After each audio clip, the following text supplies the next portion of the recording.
Hey, what's going on, my fellow idiots? Welcome back for another episode of Idiot Proof Cooking.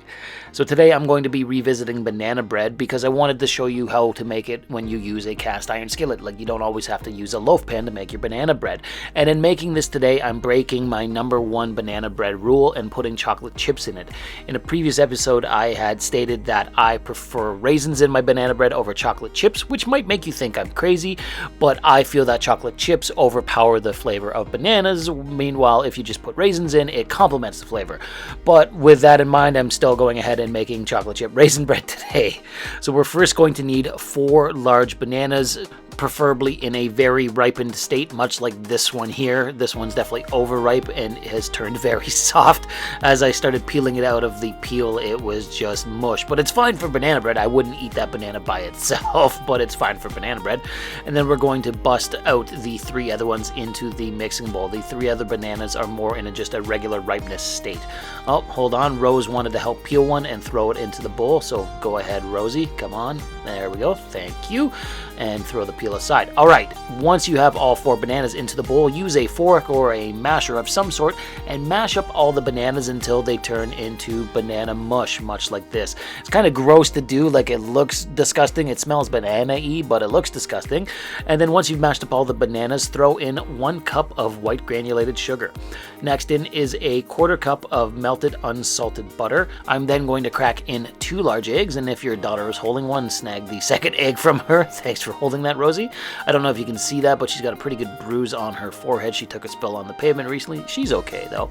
Once you've added in the eggs, whisk together everything until they're thoroughly combined. And again, if you have a little helper like Rose, get her to stir it as well. Thank you, Rosie. And then we're going to add in a teaspoon or so of vanilla paste or vanilla extract. Once that's in, add in 2 cups of all-purpose flour. Just pour it in, don't spill any like I often do.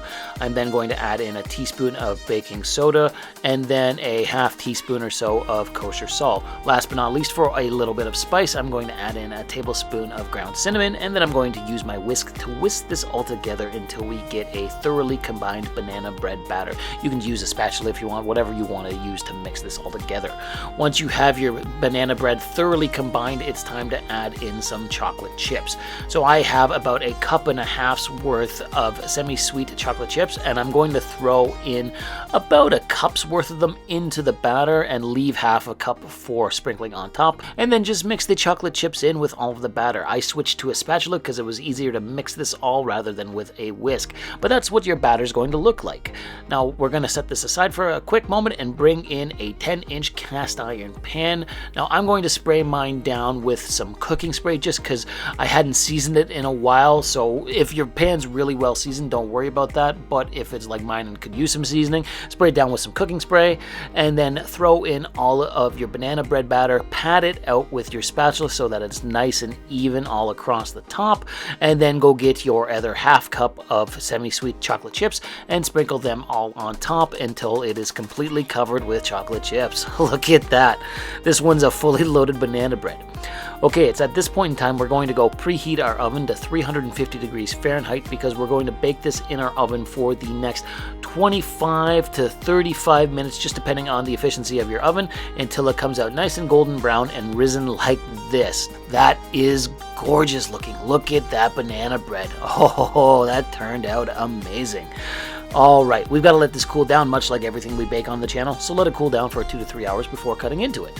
As you can see, it has definitely cooled down because I can handle the pan without burning my hands. Let's give you another close-up shot though, because I'm just stunned by how beautiful this is. With all the chocolate chips on there, it looks super tasty. Super tasty. And it smells really good. It smells like banana bread. You obviously get that really chocolatey smell with it too, with all of the chocolate chips in there. But let's go in and cut into it. I'm first going to use an offset spatula just to scrape down along the sides of the pan to make sure that the banana bread hasn't stuck to it. And then I'm just going to cut off a pie-shaped piece of banana bread. Lift it out carefully. Here we go.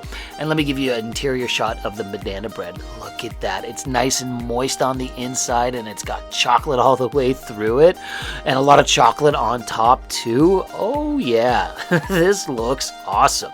And you know what? Despite the chocolate chips, it's gonna be good. Like, let's be honest. So let's go in and do the taste test here, and a quick another shot. And oh yeah, that is really good. It's very chocolatey, obviously, with all the chocolate chips that we put in, but you can still taste the banana bread through it. I still think I'm more of a fan of raisins because then it's just pure banana bread taste, but this is still really good. And it's kind of cool to make it in a cast iron pan rather than in a loaf pan, because then you can cut out like little pie pieces of banana bread. It's a nice change up on things rather than just slicing like a loaf slice of banana bread. And you know what? I've come around on the chocolate chips a little bit.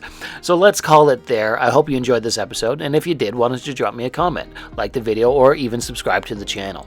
Thanks again for watching Idiot Proof Cooking, and we'll see you again on the weekend.